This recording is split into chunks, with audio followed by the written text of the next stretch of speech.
Hello friends, मैं Amit Kaushal, Jupiter study abroad consultant Chandigarh से। और एक बहुत ही बड़ा चेंजेस, तीन बड़े चेंजेस आईआरसीसी लेके आ रहा है इंटरनेशनल स्टूडेंट्स प्रोग्राम में कनाडा के। तो ये बहुत ही इम्पोर्टेंट चेंजेस हैं और कहीं ना कहीं ये हर एक स्टूडेंट को इम्पैक्ट करने वाले हैं।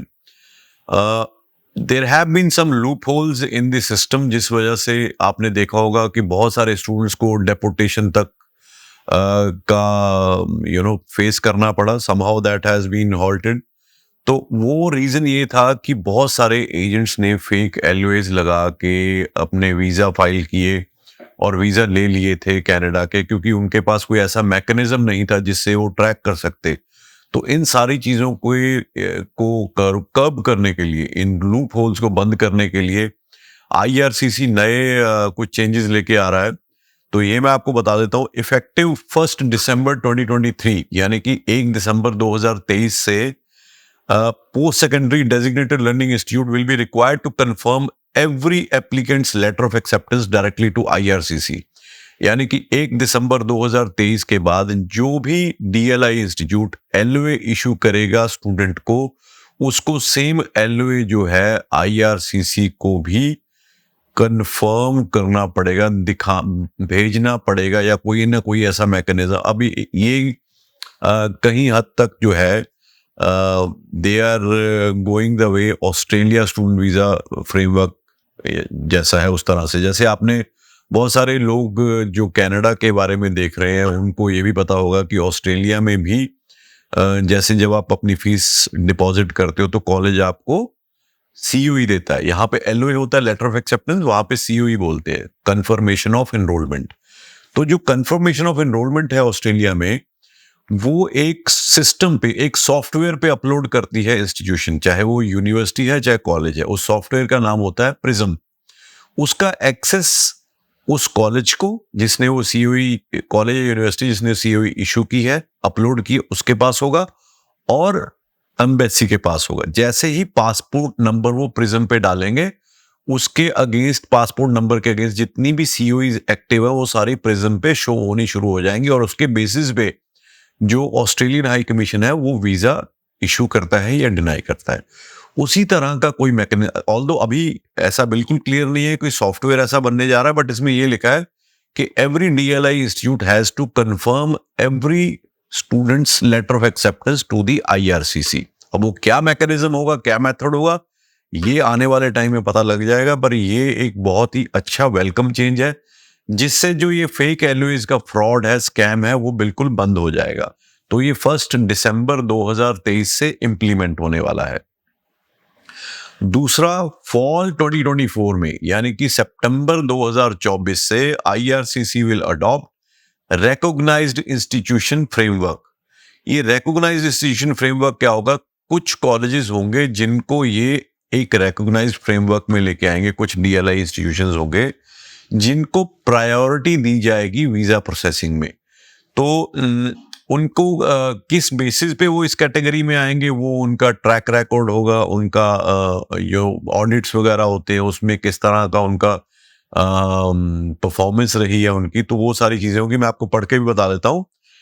In the time for fall 2024 semester, IRCC will adopt a recognized institution framework to benefit post-secondary DLIs that set a higher standard of services, support and outcome for the international schools. तो वही मैं बोल रहा हूँ कि जो DLIs अच्छा perform कर रहे हैं और अच्छी सर्विसेज दे रहे हैं इंटरनेशनल स्टूडेंट्स को, उनको इस recognized institution framework में रखा जाएगा।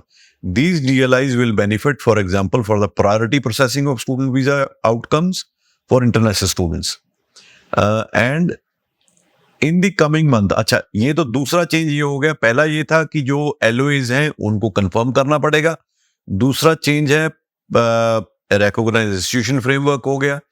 तीसरा जो चेंज है वो पोस्ट ग्रेजुएट वर्क परमिट को भी ओवरहॉल करने वाले हैं। और जहां तक मुझे लग रहा है, ऑल्दो उन्होंने अभी ये कंफर्म नहीं किया, they are going to increase the postgraduate work permit in line with what has happened in Australia. Australia में 2022 से पहले जो पोस्ट ग्रेजुएट वर्क परमिट था वो सिर्फ 2 साल का ही होता था, चाहे आप बैचलर्स करने जाओ चाहे आप मास्टर्स करने जाओ। तो उन्होंने अब इसको मैक्सिमम 5 साल तक एक्सटेंड कर दिया है। तो उस वजह से बहुत सारा स्टूडेंट जो है वो कहीं ना कहीं कनाडा से डाइवर्ट होके ऑस्ट्रेलिया की तरफ टिल्ट हो गया। क्यों? क्योंकि उनको पता है कि अगर मैं 2 साल का कोर्स ऑस्ट्रेलिया में पढ़ने जा रहा हूं तो मेरे को 5 साल का पोस्ट ग्रेजुएट वर्क परमिट मिलेगा, विच इज टू लॉन्ग। और वो 5 साल में वो कहां से कहां स्टूडेंट पहुंच सकता है। तो उसी की, और इन्होंने ये बोला है, मैं आपको पढ़ के बता देता हूँ। In the coming months IRCC will complete an assessment of post-graduate work permit program criteria and begin introducing reforms to better calibrate it to meet the needs of Canadian labor market. तो उनको कहीं ना कहीं Canadian labour market में अभी skill shortage है, as well as regional and francophone immigration goals. तो उनको ये रीजनल और फ्रैंकोफोन इमिग्रेशन गोल्स पूरे करने हैं, लेबर मार्केट शॉर्टेजेस पूरी करनी है। तो उनको मद्देनजर रखते हुए it is very high likely कि वहां पे पोस्ट ग्रेजुएट वर्क परमिट जो है वो जैसे मैक्सिमम 3 साल का उसको बढ़ाया जाएगा, और जो 1 साल के कोर्स के बाद 1 साल का ही मिलता है उसको भी बढ़ाया जाने की उम्मीद है। ये मेरा पर्सनल व्यू है। उसके बाद we recognise the significant social cultural economic benefits that international students bring to Canada and for those benefits to continue we must address challenges to the integrity of international student program। तो कहीं ना कहीं ये एक और testament है to the fact that आने वाले टाइम में कनाडा में बहुत दबा के इंटरनेशनल स्टूडेंट्स एक्सेप्ट किए जाएंगे, वर्क परमिट बढ़ाए जाएंगे, जो सिस्टम है उसमें रिफॉर्म्स किए जाएंगे ताकि कोई भी फ्रॉड का शिकार ना हो कोई भी। और इन्होंने ये भी बोला है कि international education accounts for $22 billion economy for Canada. तो $22 बिलियन, अब ये रुपीस में नहीं पता कितने हैं, कई लाख करोड़ होंगे। और कनाडा's एक्सपोर्ट ऑफ ऑटो पार्ट मतलब बाकियों से ये काफी हाई है। The temporary drop in international students resulted in 2020 उसमें इनको कहीं ना कहीं $7 मिलियन का लॉस हुआ है, जो कि अब ये रिकवर करने की। तो ये मैं लिंक आपके साथ यहाँ पे शेयर कर दूंगा, तो आप उसको जरूर पढ़िएगा। तो ये कहीं ना कहीं एक पॉजिटिव न्यूज़ है, बहुत ही अच्छे रिफॉर्म्स होने वाले हैं and for the benefit of students होने वाले हैं। मैं फिर ये कहता हूँ Canada is still a very good destination.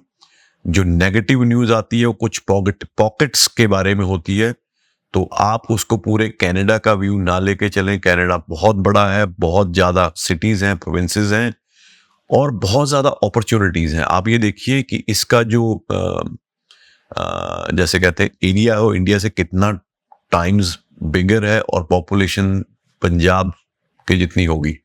तो अभी बहुत स्कोप है to fill those gaps, to fill those shortages.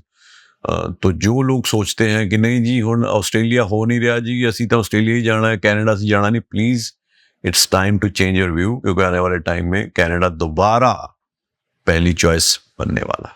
Thank you.